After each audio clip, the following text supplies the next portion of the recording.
guys, good evening ulit sa mga kapwa kong OFW at good morning sa aking pamilya dyan sa Pilipinas. Okay guys, for today's video guys, gusto ko lang naman i-share sa inyo dahil may nagtanong sa akin kung magkano ba raw ang pinuhunan ko sa aking sari-sari store.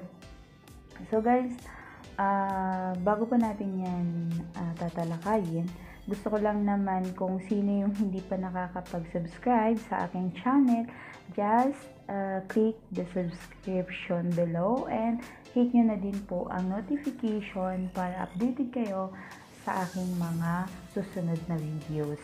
Okay guys, pag-uusapan natin guys kung magkano nga ba ang pinuhunan ko sa aking munting sari-sari store. Ganito kasi guys, inopen ko kasi yung aking sari-sari store is hindi siya biglaan. So nagsimula ako guys, nag-start ako sa dito. Ayan, kung makikita ninyo, ilan-ilan lang yung aking mga paninda, mga napamili. So nung inayos na, ayan na. Yung estante ko na black guys, dati na yan kasi nung nasa Pilipinas pa lang ako, nagtitinda na ako dati ng sari-sari store. So, nag-add lang ako ng dalawang estante. So, guys, nag-start ako nung October. Yes, October ako nag-start. So, nag-start ulit. So, unang pinuhunan ko dyan, guys, is nasa 7,000. Yes, 7,000.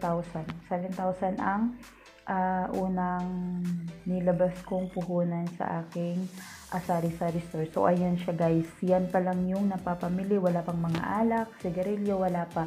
So, mas prioritize ko muna is yung mga everyday needs ng mga tao. Kasi guys, yung location namin, location ng aking tindahan is nasa looban lang. So, nasa loob siya ng bahay namin. Wala pa akong pwesto. So, syempre, then, nung December na guys, ito na siya. So, yung kinita ko nung October, nag-start ako ng October dun sa unang nilabas kong puhunan is pinaikot-ikot na siya ng asawa ko. So, nag-add na lang ako nung December guys. So, ayan na siya. So, nag-add ako ng 12,000 kasama na yung mga alak ko, sigarilyo. Medyo nabibili ko na siya, tigha half dozen yung mga nabibili ko na guys. So, ayan na. Bumili ako ng dalawang estante and then bumili ako ng ref para sa aking mga soft drinks at saka yung aking mga alak guys. So, kung susumahin ko lahat yun is pumalo na din siya guys ng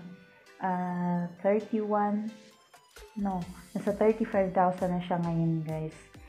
Then, ayun, okay naman kahit nasa looban yung aking tindahan guys ay kumikita pa rin naman dahil nga sa aking masisipag na asawa and sa aking ipag-asawa ng aking kapatid.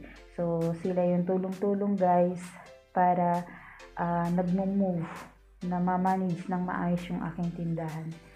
Wala namang masama guys kung magtitiwala tayo, 'di ba?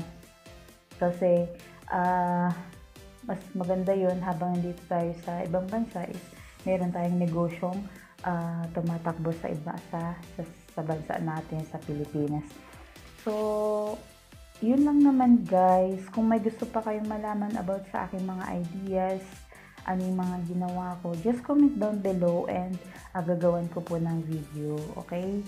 So, hindi ko shinare ito guys, ang aking journey para magyabang, kundi para makapag-inspire din sa mga kapwa kong OFW dito sa ibang bansa na hanggat may chance tayong magkaroon ng ating sariling puhunan, wag na tayong magdadalawang isip na magsimula ng ating negosyo dahil darating at darating ang araw, ang panahon na hindi na natin kayang magtrabaho. Diba guys? So, kahit na mag for good na tayo, at least kahit papano sa dami ng kahit madami tayong gastusin, meron tayong naitabi para sa ating negosyo, 'di ba? So, yun lang guys. Hope you like my munting vlog na ito. And thank you for watching. God bless everyone and Happy New Year. Bye!